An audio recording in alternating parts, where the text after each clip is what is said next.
There's a scary trend spreading across the country right now. And if you have a teenager, you need to know about it. They're called teen takeovers, large, unplanned feeling gatherings where hundreds of teens descend on a public space organized almost entirely through social media. Cities like Atlanta, Chicago, and Toledo have all seen them in just the past few weeks. And while many teens show up simply looking for fun and community, which is totally understandable, these events have also led to fights, vandalism, and in some cases, gunfire, not to mention arrests. Today, we're breaking down what teen takeovers actually are, why teens are drawn to them, and what parents should watch for.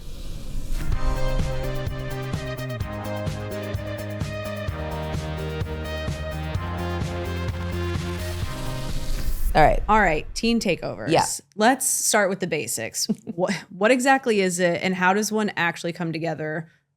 Where are these things starting? Right. Where are they coming from? So I think people from our age and stage ranges can equate it to a house party gone out of control, Project right? X. Like, yeah, it's like a bunch of people find out that parents are out of town and way too many people show up, and eventually the cops show up, right? Because the neighbors are like, nope. No. Yeah. What are teen takeovers? So I already gave you my like analogy of like house party gone crazy, but it's a large unannounced feeling, meaning like it seems impromptu, but it's absolutely not impromptu. It is totally promptu. Yeah. Gathering of hundreds of teens at a single public location, which is crazy. Yeah. Problematic. Think malls, parks, city centers, trampoline parks, skate parks, like you name it. Now, when they're peaceful, they're called teen trends, which to me sounds cheesy, and I don't think any teen actually calls it that. That's what like the adults call it that. But when they go wrong, as they usually do, they're called teen takeovers. Now, they're not new. Chicago has seen them for years. I've got nieces and nephews in Chicago, and don't you dare go to one of these, please, because I love you and I care about your future. But they're gaining momentum nationally. In fact, I just got pinged yesterday to talk to the largest station in Atlanta about this because, you know, spring break's coming up. Yep. And we're all a little stir crazy. Yeah. I get it. We want to get out. These happen in like the downtown hubs and centers. You know, a lot of times the kids are bored or they don't feel that their neighborhoods are particularly safe and they want to go somewhere that has a little more security, which is ironic given what happens. Right. So those are the basics. I'll pause there. Yeah.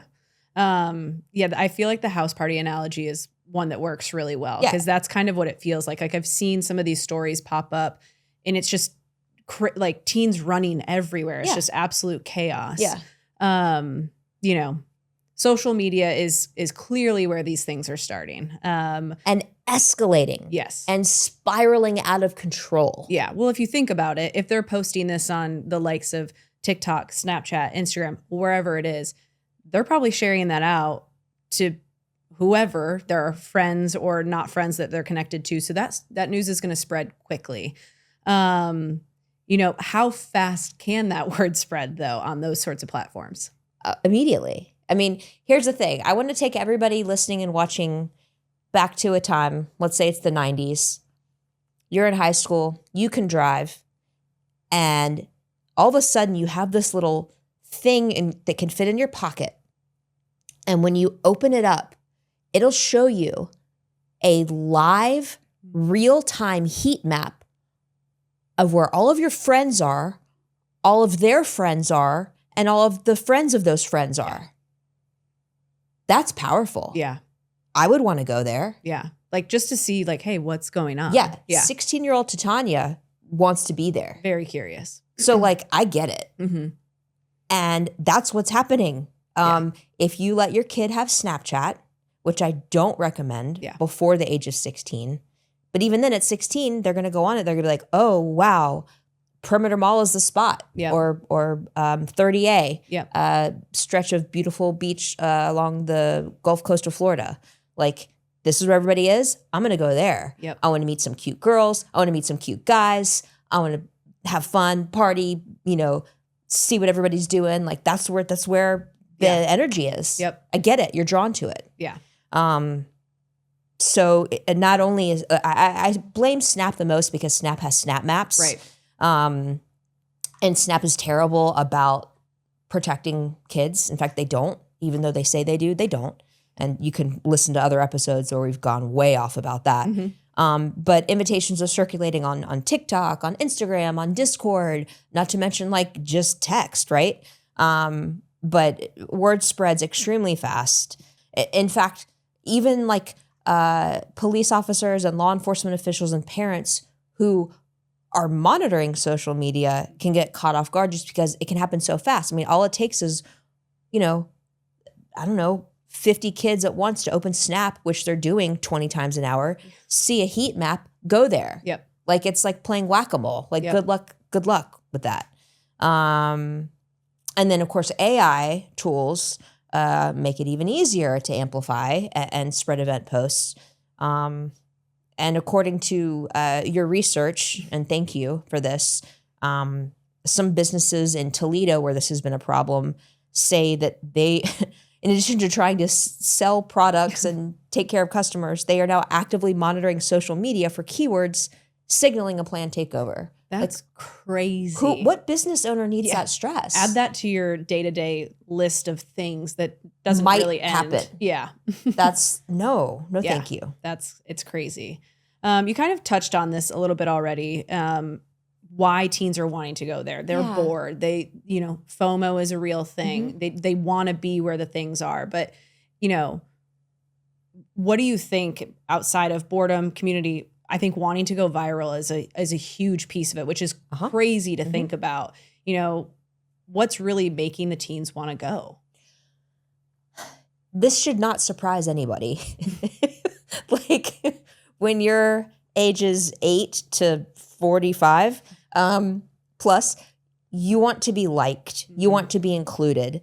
But in all seriousness, when you are a tween or teen, you unfortunately get your value from your peers' perception of you. You want to be included. You want to be invited. You want to be accepted. You want people to think you're cool. You want people to like you. And the hot, cool thing that everybody's doing, you want to be a part of. You want to feel like you belong.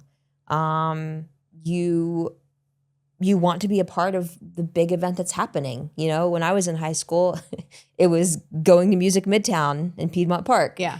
Now it's the teen takeover at fill in the blank space. Yeah. But there's so many problems. So I think we've highlighted why do kids want to go? Right. Why wouldn't they want to go? Right.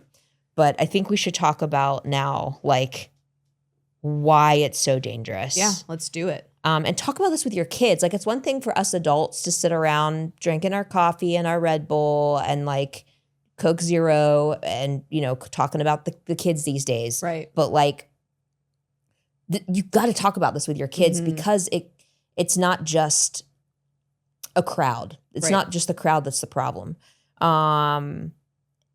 Given the rate at which things escalate today, because people are recording and they want to take it up to the next level, violence happens very quickly, whether fights, stampedes, people getting crushed, or actual, gun violence or knife violence. It's horrific. Yeah.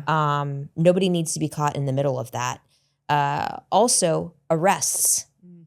Teenagers are getting arrested. No one needs that on their record. No, not for the sake of going viral on social or feeling like you're a part of a community. There are so many other ways that teens can feel included or like they're a part of something that's not so dangerous. No. The one in Atlanta, which is, home for us, 13 arrests and 11 firearms recovered. These are teenagers. It's horrific. And in addition to shootings and stabbings and stampedes, when you're 13, 16, 17, getting arrested can affect the rest of your life. Yeah. Your ability to get into college, get a good job, perception from peers. It's something that doesn't need to be a part of your record. And we're not saying don't go to a large crowded thing, right? Right. You know, go places where there is planned crowd control and security. Disney World, concerts. I keep getting targeted for the Shaky Knees Festival. Yep. That looks amazing. I want to go. But also the VIP tickets. Crazy. What? Yeah. Who? What? Anyway, that's another episode. But like go somewhere where they are planning for a crowd. Right. And there are safety protocols and measures in place to prevent that sort of thing. Yep. Like metal detectors, Yeah. restrooms, law enforcement, EMS, emergency personnel who help in situations like this. Right. So yeah, it's just like we're not being crotchety here. Like it is bad. It is not good. It is bad. I don't know if any teens listen to this podcast. I would be surprised if you are listening and you're actually enjoying it. Please let us know. Yeah, can we interview you? Yeah. Would you like to be a guest? Yeah. But like, don't do it. Yeah. We kind of started to talk about this, you know, like it's one thing for us adults to be having these conversations and talking about these teen takeovers. Parents do need to be talking to their kids about it. You know, what are the types of conversations they should be having with their kids if they, you know, find out one's being planned nearby, or, you know, in a shocking turn of events, the teen asks their parent, like, hey, do you mind if I go to this thing? That's what's so hard about this because kids are always asking to go places, right? Yep. And now you have to be even more hypervigilant. So, you know, one option is use Bark, right? Bark can alert you to things that you would otherwise have no idea are happening. Yep. And then you can step in calmly and be like, hey, I don't think it's a great idea for me to drop you off at the mall today. Yeah. Because I think something big is happening that you don't need to be a part of. Right.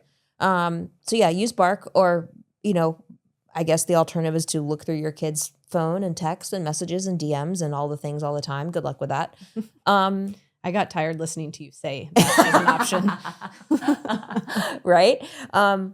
But honestly, like talk with your kids. Be like, when they're asking to go somewhere that is outside the norm, just be like, hey, I just want to make sure, like, is this like something you heard about on Snapchat?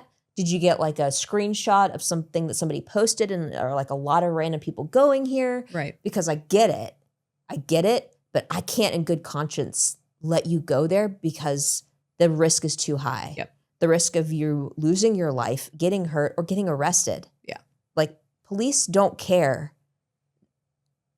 when they're trying to control a crowd. Nope. They don't care if you didn't mean to do something. Yeah. They're going to control the crowd. Yep. And you don't want to get caught up in the like, but I wasn't even doing anything. Yeah. That's not the time to rationalize. Yeah. Unfortunately, that part doesn't matter. The part doesn't matter. You're in the wrong place at the wrong time. You're not where you need to be. You're not following directions. You're in handcuffs. Yep. You know, curfews are also important. You know, if your kid's out at 1 a.m., like there are other problems probably that need to be discussed. Right. And I'm not saying I've never let my kids stay out past curfew, because I have. But like nothing good happens after 10 o'clock at night with kids that are unsupervised, unless they're studying for the chess tournament. Maybe is that a thing? Could be. Could be. That chess practice could get real serious. Okay. What I think, like, bottom line, what's the key takeaway for parents who are listening to this and they're aware of these things going on now, or, you know, if they've gotten to this far in the episode, now they have learned about teen takeovers? So, according to our research, knowing the terms and signs, like kids using words like linking up or having vague weekend plans or high phone activity could be signs. But when I read that, I'm thinking like, that's like every kid. day. Yeah. So that's not really going to help. Also, don't just assume the events are small, right? If your kid's going to hang out with like 3 or 4 people, just multiply it times 10. Just go ahead, multiply it times 10, because their social graph is amplified and amplifies those things. And even if your kid isn't sharing their location, I guarantee you somebody else in their group is. Right. And as we've said before, our friend Chris McKenna at Protect Young Eyes has said before, your child is only as safe as their friend with the weakest digital rules. Yep. So, and that's basically everybody. Just talking with your teen, again, like I cannot overemphasize this enough. Like, let's say despite all of the rational well-researched conversations that you've had with your kid, they still show up to one of the things. Well, they need to know what to do, right? So it's like, hey, if you're ever in a place where the crowd is just out of control, here's the plan, right? Make sure you know multiple points of exit. If you hear shots ring out, whether it's fireworks or actually gunfire, here's what you do. Run in a zigzag motion. Make sure your tech is always charged, right? Don't leave the house with 20% battery on your phone or watch. Like, just have a plan. Have a plan. Unfortunately, in this day and age, you always have to be prepared. And don't ever be afraid to call me and let me know. Hey, I lied to you. Or, hey, I'm in a bad spot. Hey, I'm scared. Hey, I'm in a dangerous situation. I will always, always show up for you no matter what. I think that's important because I remember when my mom used to be like, if you are ever in, I don't care if you lied to me and you're somewhere you're not supposed to be, you're doing things you're not supposed to be doing. If you are in danger, I'm going to put that all aside and I'm going to come make sure you're okay. And I think now as an adult looking back, I'm like, she meant that. She really meant that. She meant that. And so I don't know how you drive that home to teens. I know. Because they do get scared that it's like, oh, I'm going to get in trouble for this. But I think at the end of the day, if you can like really make your teen feel comfortable with the fact that like you mean that from the bottom of your heart, like your job as their parent is to protect them and take care of them. Like they might be a little annoyed. Sure, you might get in a little trouble, but not immediately. They're like first course of action is like, let me get you somewhere safe. And I think now as an adult looking back, I'm like, my mom definitely meant that. Like it was scary. I didn't ever want to have to call her. But in situations like this, I hope that, teens feel more at ease with that today than maybe we did. Yeah. before. Just PSA to all parents, like just be cool. Yeah. I'm not saying you need to condone bad behavior or there's not consequences, but good kids make bad choices. Their brains aren't even fully formed yet. Until they're in their early 20s, sometimes early 30s, as we're learning from the latest research. And so they're not even capable of making the right decisions all the times. Compound that with peer pressure and social media addictive algorithms, forget it. Yeah. So they need to know they can come to you. You're not going to freak out. It's just the pain and the shame and the fear that these kids are feeling based on what they have experienced online and in real life is more than we can possibly imagine. So we need to show up for them. We need to talk candidly with them and remind them we are always there for them. There is nothing that they could ever do that would ever separate them from our love and our protection. I love it. And shout out to your mom. Shout out to Sam's mom. You are a cool mom. You really are a cool mom. She is, yeah. She's a cool mom. We love Julie. Yes. Shout out Julie and Barbara, my mom. My mom's a cool mom. Mike, is your mom a cool mom? Oh my gosh. I can imagine. Like, Shout out Marty. Shout out Marty.